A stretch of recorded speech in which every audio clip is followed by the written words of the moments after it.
Number 12, Gareth Hughes. The Speaker, to the Acting Minister of Energy and Resources, what is her response to the statement of leading scientist and NASA Director Dr James Hansen, currently touring New Zealand, that coal is the single greatest threat to civilisation and all life on the planet, and should we leave it in the ground? The Honourable Hekia Parata. Tēnā koe, Mr Speaker.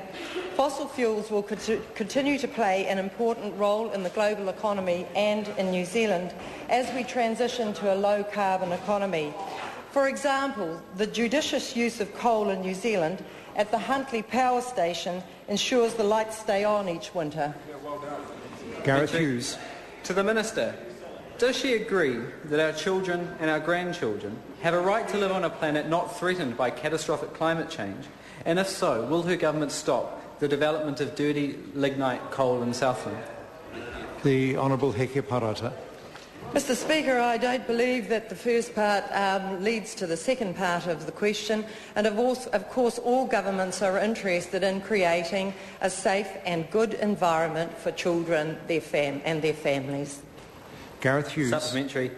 What is the Minister's response to the findings of the Parliamentary Commissioner for the Environment in her report that found that companies developing lignite in Southland on a large scale are likely to receive millions of dollars of subsidies from the taxpayer? The Honourable Hekia Parata. Mr Speaker, the fact is that under our ETS, as soon as coal is mined, the miner has the liability for the emissions and must either pass the cost on to the end user or carry the cost themselves. So there is no cost to the government for emissions from coal, as coal mining is not eligible for an allocation under the ETS. Gareth Hughes. Does the Minister agree with the Parliamentary Commissioner for the Environment's recommendation that until carbon capture and storage technologies are proven, New Zealand's lignite coal should remain in the ground? The Honourable Hekia Parata. Mr Speaker, this government has implemented a number of policies, including the ETS, which is focused on pricing carbon, and we are invested in a number of technologies that strengthen our portfolio of energy resources across the board.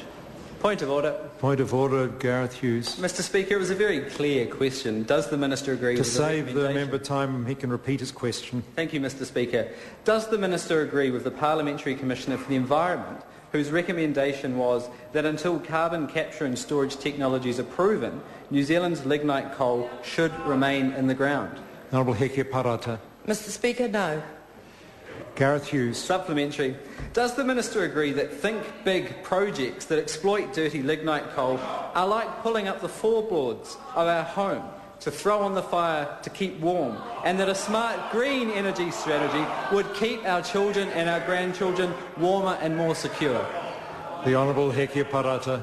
Mr Speaker, I'm not aware that the government is involved in any think big projects. And that brings to a close order. Order. That brings to a close questions. Order. Now, members quite finished. I hope they have. That brings to a close questions for oral answer. Would some honourable member care to move